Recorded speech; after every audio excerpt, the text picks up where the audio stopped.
हो गई थी, उसके बाद में एक दो टॉपिक हमें छोटा सा रह गया था, उसके बारे में चर्चा करेंगे। देखो जो उर्वरक उपयोग दक्षता, कुछ विद्यार्थी पूछते हैं कि उर्वरक उपयोग दक्षता क्या होती है। जैसे अपन 100 किलो फर्टिलाइजर उर्वरक अपन जमीन में डालते हैं, उसमें से अपने जो फसल है वो कितना यूज कर रही है, कितना वो कर रही है, वही उर्वरक उपयोग दक्षता है। देखिए सभी फसलों में सामान्यतः जो नाइट्रोजन का उर्वरक उपयोग दक्षता है वो 30 से 40% है। कितना है? 30 से 40%। उसके बाद में फास्फोरस का कितना है? 20 से 30%। थर्ड नंबर पे है पोटास। पोटास की उर्वरक उपयोग दक्षता 60 से 70% तक होती है, लेकिन इसको एट द रेट अपन 70% तक मानते हैं। इसके बाद में आते हैं सूक्ष्म पोषक तत्व। सूक्ष्म पोषक तत्व की जो उर्वरक उपयोग दक्षता है वो थोड़ी ज्यादा होती है, 90% तक होती है, इसलिए अपन जो सूक्ष्म पोषक तत्व है उनको कम डालते हैं। तो ये बात हुई आपकी उर्वरक उपयोग दक्षता की। किसकी बात हुई? उर्वरक उपयोग दक्षता की। ओके, अब इसके बाद हम बात करेंगे कि जो धान की फसल है उसमें धान का खैरा रोग होता है। धान के खैरा रोग से नियंत्रण के लिए, उसके कंट्रोल के लिए अपने को क्या करना होता है कि जो धान का खेत है उसमें 25 किलो प्रति हेक्टेयर जिंक सल्फेट डालना होता है। Zinc sulphate ZnSO4 25 kilo zinc sulphate डालते हैं अपन, तो अपने जो धान का खैरा रोग है इसकी समस्या नहीं आती है। इसके बाद में बात करता हूं मैं उर्वरक के बाद में किस्मों की बात करेंगे, वैरायटियों की बात करेंगे।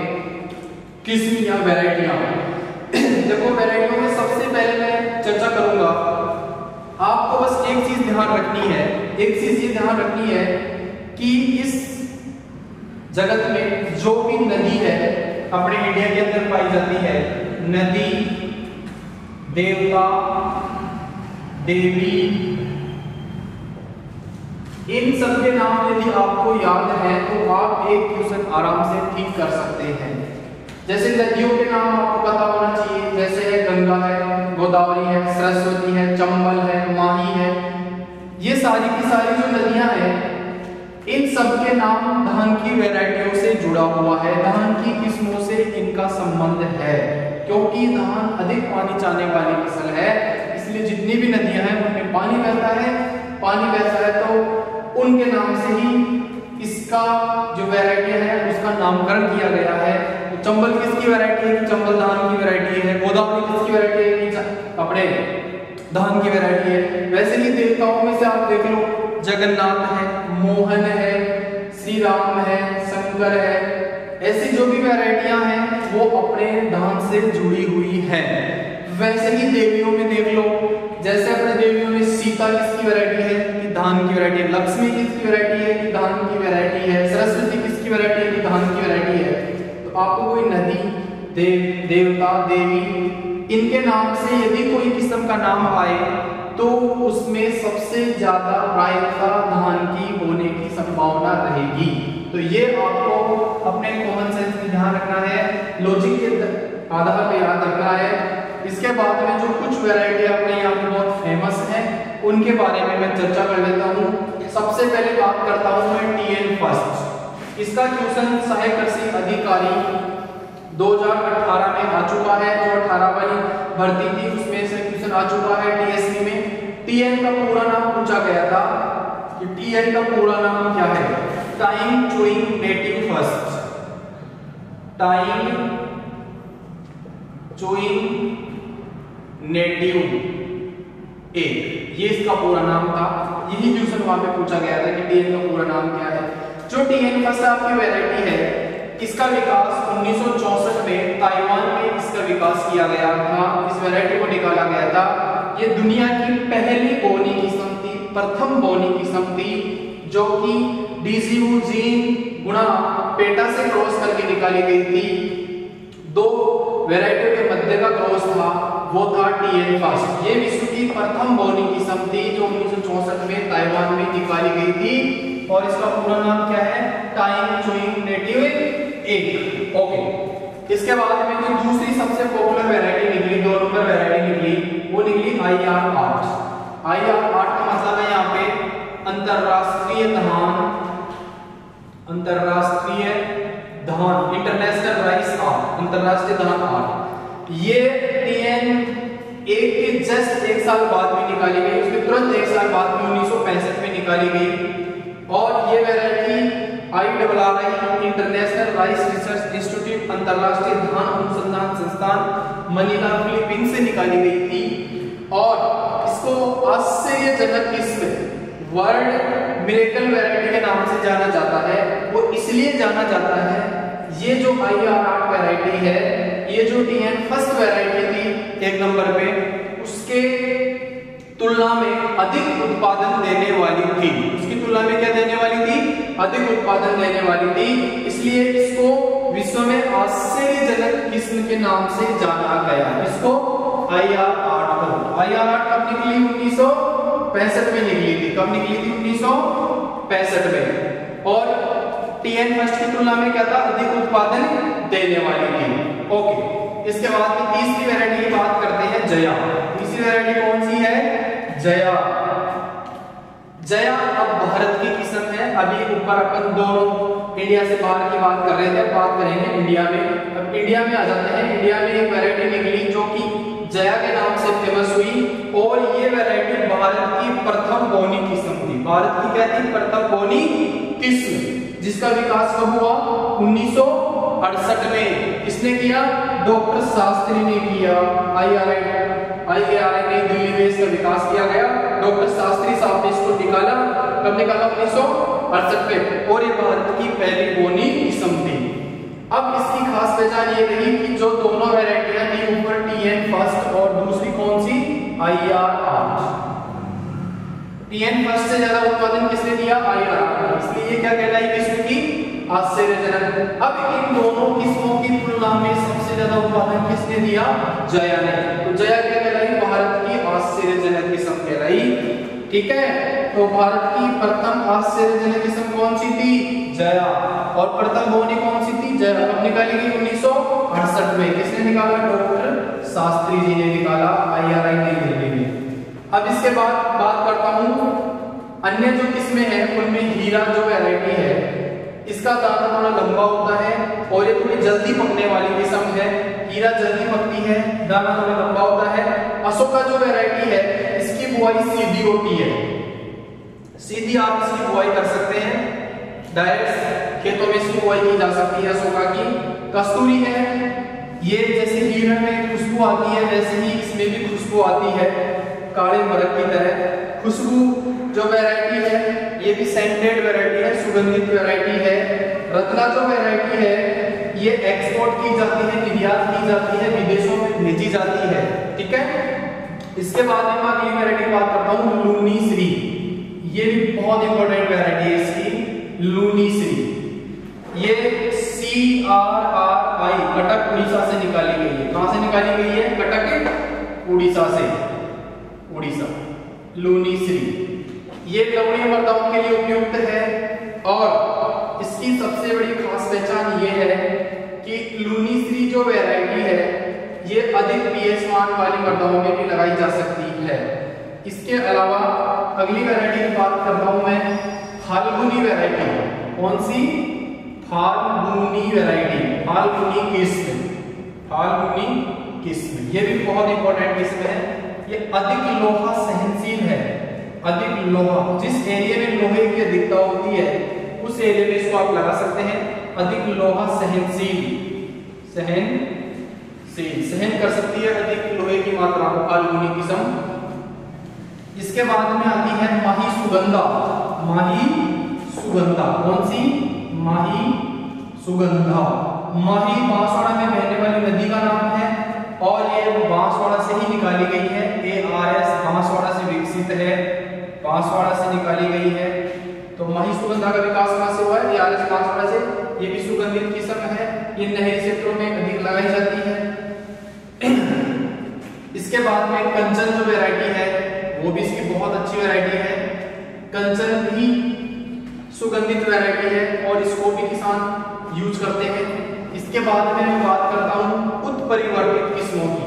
इसकी उत्परिवर्तित म्यूटेंट वैरायटी है, उत्परिवर्तित किस्म। यहां से क्वेश्चन के आने की संभावना ज्यादा रहती है। उत्परिवर्तित किस्म, सबसे पहले उत्परिवर्तित किस्म थी जगन्नाथ, जगन्नाथ। और दूसरी है इसकी साटेरी, सतेरी भी, यहाँ साटेरी। एक इसकी वैरायटी है मोहन और एक इसकी वैरायटी है प्रभावती। ये चारों की चारों वैरायटियां क्या हैं? इसकी उत्परिवर्तित किस्म है। क्या है? उत्परिवर्तित किस्म। कौन कौन सी? जगन्नाथ, साटेरी, मोहन और प्रभावती। ये चार वैरायटियां क्या है? उत्परिवर्तित किस्म है। इसकी एक वैरायटी है लूनी श्री, जिसके बारे में चर्चा की थी अभी अपन ने। ये सुपर धान की वैरायटी है। किसकी वैरायटी है? सुपर धान किस्म है। ये एकमात्र किस्म है जो सुपर धान की वैरायटी है, उसका नाम है लूनी श्री। इसके बाद में अगली बात करता हूं मैं वैरायटियों में। तो वैरायटियों में जितनी भी वैरायटी मैंने आपको बताई है, कुछ वैरायटी इसमें आईईएस श्रेणी की है। इसका लिए भी क्वेश्चन पूछा गया था कि आईईएस श्रेणी की किस्में किससे संबंधित है? तो आईईएस श्रेणी की किस्में धान से संबंधित है। तो आपको ये भी ध्यान रखना होगा कि आईईएस श्रेणी की किस्में किसकी है? धान की है। ये भी साइंस कृषि अधिकारी में क्वेश्चन आ चुका है। ओके, इसके बाद में बहुत सारी वैरायटियां हैं जिनके बारे में मैंने चर्चा की है। अब इसके बाद में मैं आपसे चर्चा कर लेता हूं कि कुछ वैज्ञानिक थे जिनका क्या क्या योगदान रहा। जैसे सबसे पहले विश्व में संकर धान के जनक, विश्व में संकर धान के जनक कौन है? सबसे पहले चाइना के हैं युआन लोंगपिंग। ये कहां के रहने वाले हैं? चीन के। इनको विश्व में धान का जनक कहा जाता है, युआन लोंगपिंग को। भारत में ये बात हो गई विश्व की। अब है भारत में। भारत में संकर धान के जनक कौन है? ईए सिद्दीकी।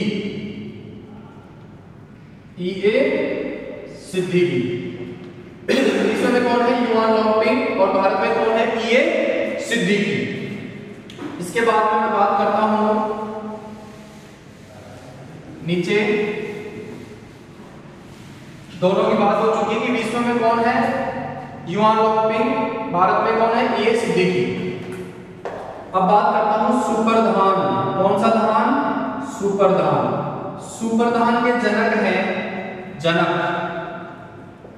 जीएस खुश।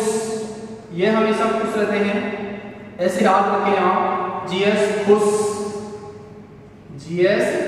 गुरुदेव सिंह खुश साहब हैं, जो अपने भारतीय किसान आयोग के केएसआरपी के चेयरमैन रह चुके हैं। जीएस खुश साहब, जीएस खुश और अभी है भी।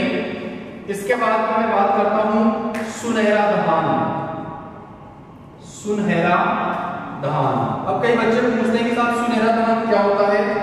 सुनहरा धान वो होता है जिसमें विटामिन ए की अधिकता है।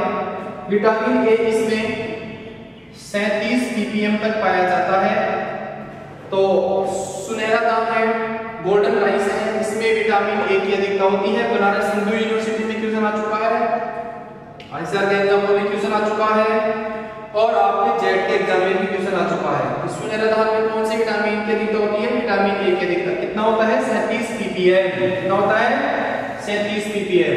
अब मैं बात कर रहा था कि सुनहरा धान है, उसके जनक कौन है? सुनहरा धान के जनक है इग्नोप्रोटिकस।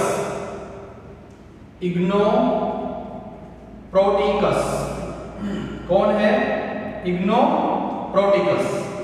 इग्नोप्रोटिकस को क्या बोला जाता है? सुनहरा धान के जनक बोला जाता है। तो आपको चारों धान के बारे में पता लग चुका है। विश्व में युआन लोंगपिंग, भारत में ईए सिद्दीकी, सुपर धान जीएस खुश और सुनहरा धान की इग्नोप्रोटिकस।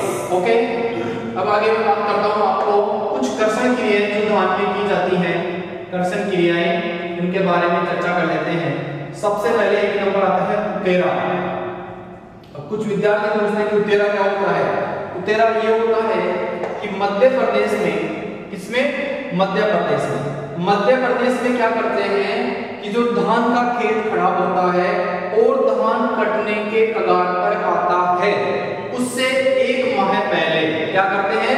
धान के बीच में अलसी लगाना। तो एमपी में, मध्य प्रदेश में धान की कटाई से 1 माह पूर्व अलसी की फसल लगाना। क्या कहलाता है? उतेरा कहलाता है। अब उतेरा क्या हुआ कि मध्य प्रदेश में धान की कटाई से 1 माह पूर्व क्या लगाना? अलसी की फसल लगाना। क्या कहलाएगा? उतेरा कहलाएगा। इसी प्रकार से दूसरा शब्द है पैरा। क्या है? पैरा। पैरा शब्द है।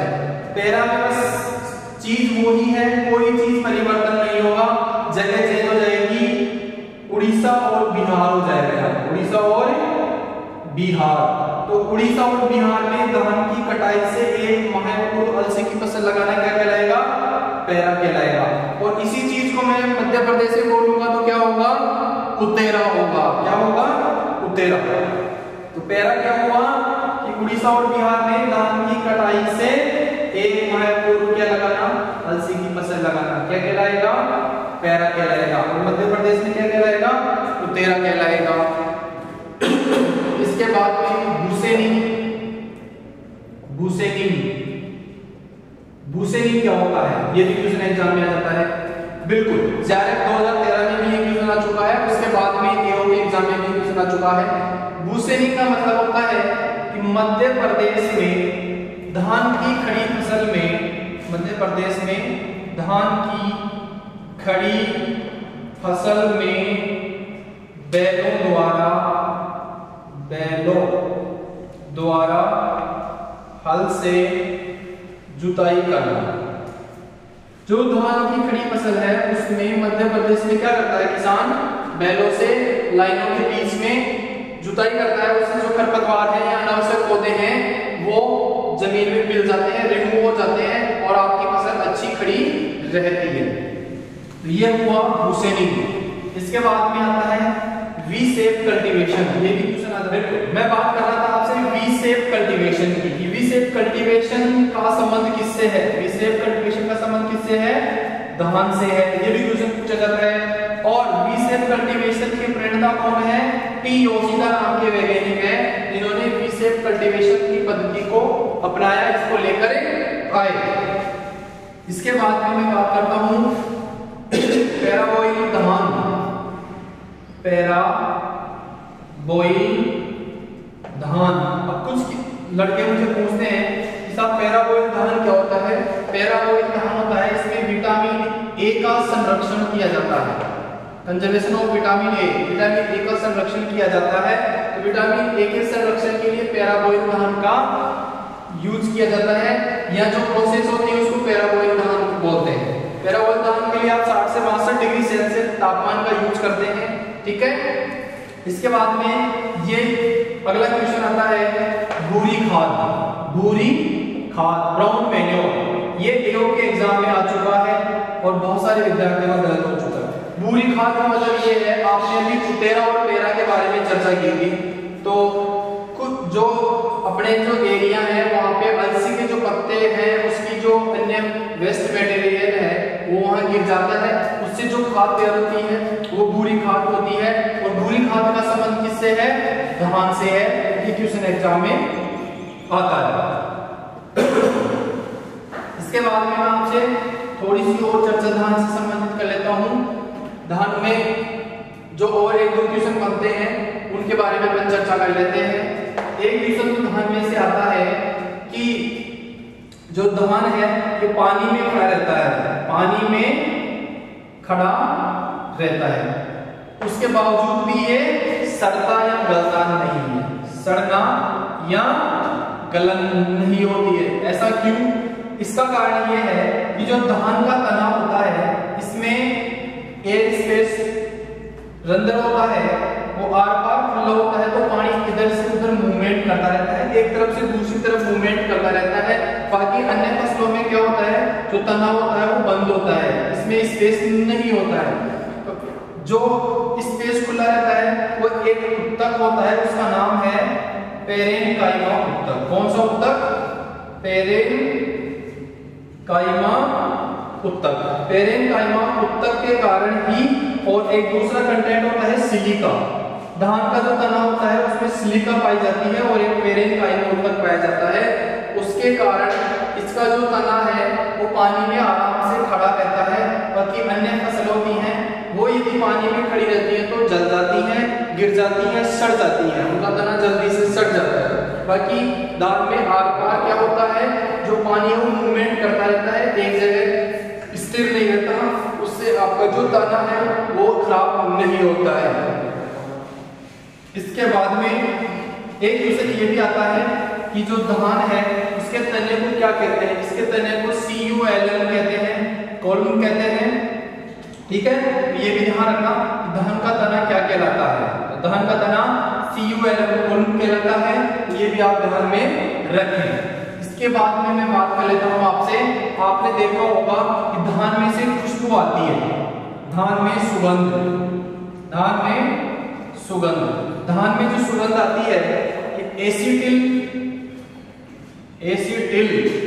1 प्रोपेनिल के कारण आती है। किसके कारण आती है? एसिटिल 1 प्रोपेनिल के कारण। ये क्वेश्चन आपके जायरत में भी आ चुका है, सहायक कृषि अधिकारी में भी आ चुका है कि धान में सुगंध किसके कारण आती है? एसिटिल 1 प्रोपेनिल के कारण। किसके कारण आती है? एसिटिल 1 प्रोपेनिल के कारण। अब क्वेश्चन आता है कि बासमती में सुगंध, इसमें सुगंध, बासमती धान में सुगंध, बासमती धान में सुगंध, बासमती धान में सुगंध आती है पेंडा मेरिला के कारण। किसके कारण आती है? पेंडा मेरिला के कारण इसमें सुगंध आती है। और धान से रिलेटेड जो क्वेश्चन थे उनके बारे में मैंने चर्चा की है। एक और जो क्वेश्चन यहाँ पे बनता है कि 1 kg धान को पैदा होने के लिए कितना पानी चाहिए। 1 kg धान के लिए पानी की आवश्यकता, 1 किलो धान जब आप पैदा करते हैं तो उसके लिए कितना पानी चाहिए? उसके लिए आपको 5000 लीटर पानी चाहिए। 5000 लीटर पानी में 1 किलो धान पैदा होता है। इसके बाद में मैं अगला क्वेश्चन करता हूं आप लोगों से। वो क्वेश्चन ये है, धान में जल मांग, मतलब जो धान है उसकी जल मांग कितनी होती है? धान की जल मांग होती है 900 से 2500 mm। कितनी होती है? 900 से 2500 mm। धान को पूरे जीवन काल में 900 से 2500 mm पानी चाहिए। एक क्वेश्चन जो जेट में पिछले 4-5 साल से लगातार आ रहा है उस क्वेश्चन का भी मैं जिक्र कर देता हूं। वो क्वेश्चन ये है कि प्रतिदिन सर्वाधिक जल मांग, मतलब प्रत्येक दिन, पर डे, जैसे एक दिन का 24 घंटा है उसमें सबसे ज्यादा, तो प्रतिदिन सर्वाधिक जल मांग है वो है धान की। किसकी है? धान की। ध्यान से सुनना इस क्वेश्चन को, ध्यान से देखना। दूसरा, संपूर्ण जीवन काल में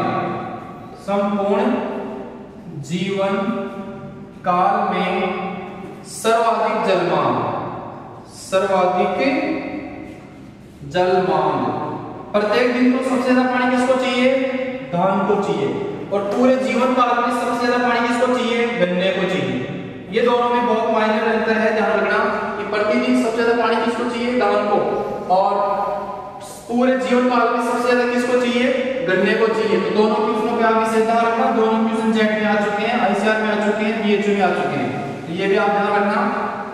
इसके बाद में एक जो लास्ट क्वेश्चन है उसकी मैं बात कर लेता हूं कि जो धान होता है, धान की सबसे कम जो जल उपयोग दक्षता है वो होती है 3.2।